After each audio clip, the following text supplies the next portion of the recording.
આમ જોવા જઈએ તો રોજબરોજ શાકભાજીનો કચરો ફેંકી દેતા હોઈએ છીએ, પરંતુ એ જ કચરો જે છે તે ઘરમાં ખૂબ જ ઉપયોગી નીવડે છે અને તે કેવી રીતે ત્યાં મહિલાઓ જે છે તે સાર્થક કરી રહી છે. અમદાવાદની આ મહિલાઓ જે છે તે પર્યાવરણ બચાવવાનો સંદેશ જે છે તે આપી રહ્યા છે અને તે પણ કેવી રીતે કે જે યુઝ થયેલી જે શાકભાજી હોય કે ફળો હોય તેના છોતરા જે છે તે લઈ લેવામાં આવે છે. આ રીતે છોતરા લઈ લેવામાં આવે છે.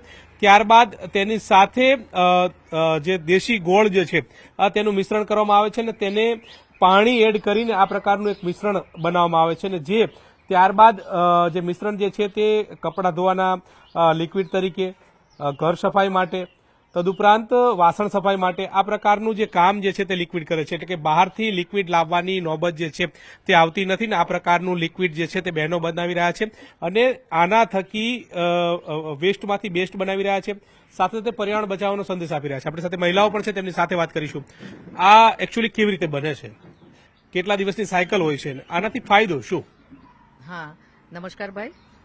આપણા ઘરમાં વેસ્ટ હોય, લીંબુના છિલકા, મોસંબી, નારંગીના છિલકા, એનું માપ છે બનાવવું છે એનું 300 ગ્રામ એ છિલકા લેવાના છે, 100 ગ્રામ દેશી ગોળ અને 1 લીટર પાણી અને પ્લાસ્ટિકની બોટલ જે 2 લીટરની હોવી જોઈએ, જે ગેસ માટે જગ્યા બને એના માટે જગ્યા રાખવાની.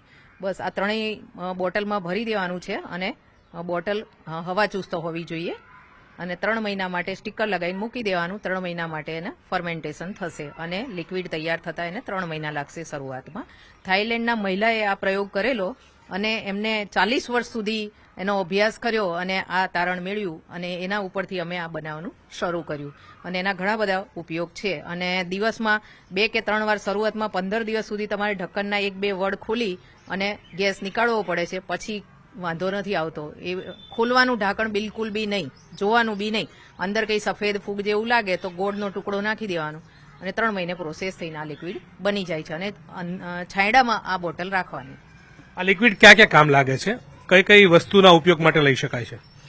હવે લિક્વિડ આપણે ઘણા બધા પ્રકારનું બનાવતા હોઈએ છીએ, જેમ કે અમુક છોડ છે કે લીમડો છે, તુલસી છે, નીલગીરી છે, તો એ દરેક છોડના જે પત્તા છે એનાથી બી બને છે. પછી દરેક પ્રકારના ફૂલ છે એ ફૂલોથી બી પણ બને છે અને દરેક પ્રકારના ફળ છે જે આપણે ઘરમાં લાવતા હોઈએ છીએ એમાં સેટ્રિક એસિડ વાળા ફળ છે, જેમ કે મોસંબી છે, નારંગી છે, લીંબુ છે, તે બધાના છોતરા હોય છે તે જનરલી આપણે ફેંકી દેતા હોઈએ છીએ. તો એને ફેંકવાના નથી, એનો જ આપણે ઉપયોગ કરવાનો છે. પછી કેળાના છાલ છે, કેળાના છાલથી પણ આપણે બાયોએન્ઝાઇમ બનાવી શકીએ છીએ. હવે જ્યારે એન્ઝાઇમ બને ને એટલે એની અંદર એક ખટાશ આવી જતી હોય છે, એટલે મીઠાશ બિલકુલ નથી રહેતી. તો એ તમારે ક્લિન્ઝર તરીકે યુઝ થતું હોય છે. હવે દરેક પ્રકારના, જેમ કે અત્યારે આ ગુલાબનું છે, તો ગુલાબનું જે છે આપણે સ્કિન માટે યુઝ કરી શકીએ છીએ, જેમ કે બોડી વોશ છે, પછી ફેસ વોશ છે, તો એના માટે યુઝ કરી શકીએ છીએ. અથવા તો ક્યાંક બહાર ગયા હોય તડકામાં, ઉનાળામાં, તો ઘણી વખત થતું હોય છે સ્કિન બંધ થતું હોય છે, તો આપણે સ્પ્રેની બોટલમાં ભરી અને એમાં થોડું પાણી અને ડાયલ્યુટ કરીને યુઝ કરવાનું છે. તો સ્પ્રે આપણે છાંટીએ સ્કિન પર તો આપણને ઠંડક મળતી હોય છે. પછી બીજું છે મિક્સ ફૂલ વાળું, તો આને આપણે શેમ્પુ તરીકે યુઝ કરી શકીએ છીએ, કે જેમ આપણે વાળ ધોવા માટે શેમ્પુ વાપરીએ છીએ તો આને એન્ઝાઇમ બનાવીને પછી અરીઠા નાખવાના હોય છે. અરીઠા નાખીએ એટલે જે અંદર ઝાક બળતો હોય છે શેમ્પુ જેવો, એટલે એવી રીતે આપણે શેમ્પુ બનાવી શકીએ છીએ. પછી બીજું છે નીમ અને સંતરાનું. સંતરા એ સેટ્રિક એસિડ તરીકે, જેમાં આપણે સેટ્રિક એસિડ ખાસ કરીને ક્લિન્ઝર તરીકે, જેમ કે વાસણ ઘસવાનું લિક્વિડ બનાવવું હોય છે, પછી આપણે કપડા માટે લોન્ડ્રી વોશ બનાવીએ છીએ તો એમાં પણ યુઝ થઈ શકે છે. પછી નીમ છે તો હેન્ડ વોશ તરીકે. પછી નાના નાના બાળકો હોય છે તો એ લોકો જનરલી માટીમાં રમતા હોય છે, ચોમાસામાં ઘણી વખત ઇન્ફેક્શન, ફૂગ એવું થતું હોય છે સ્કિન પર, તો સ્પ્રે છાંટીએ છીએ એમાં આપણે, અથવા તો એને રાત્રે સૂઈ જાય એ વખતે એને ત્યાં લગાવી દઈએ તો એનાથી ડિસીઝ મટી જતી હોય છે. પછી આપણે પેટ્સ હોય છે ઘરમાં, જેમ કે કૂતરા, બિલાડી એવું પાળતા હોઈએ છીએ, તો એમાં ક્યારેક ખસ થતી હોય છે, કોઈ રોગ આવી જતો હોય છે, તો એને પણ આપણે પાણીમાં ડાયલ્યુટ કરીને સ્પ્રે કરીએ તો એને બી એ ડિસીઝ મટી જતી હોય છે. એટલે મોસ્ટલી દરેક પ્રકારમાં યુઝ થતું હોય છે.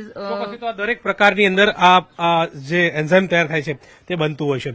કેટલી મહિલાઓ આજે આ એન્ઝાઇમ બનાવી રહી છે, ઉપયોગ કરી રહી છે? આખા અમદાવાદની વાત કરીએ તો બહુ બધી મહિલાઓ છે જે આ બધું પ્રયોગ કરે છે અને અમારા પાસે એક બહેનોની ટીમ છે જે બધાને શીખવાડે છે કે આવું બધું કેવી રીતે કરાય અને આનો ઉપયોગ કેવી રીતે કરાય. તો અમે લોકો ફ્લેટ્સ હો કે સોસાયટીઓ ગમે ત્યાં અમે બહેનોની ટીમ લઈને જઈએ અને આ બધું શીખવાડીએ છીએ.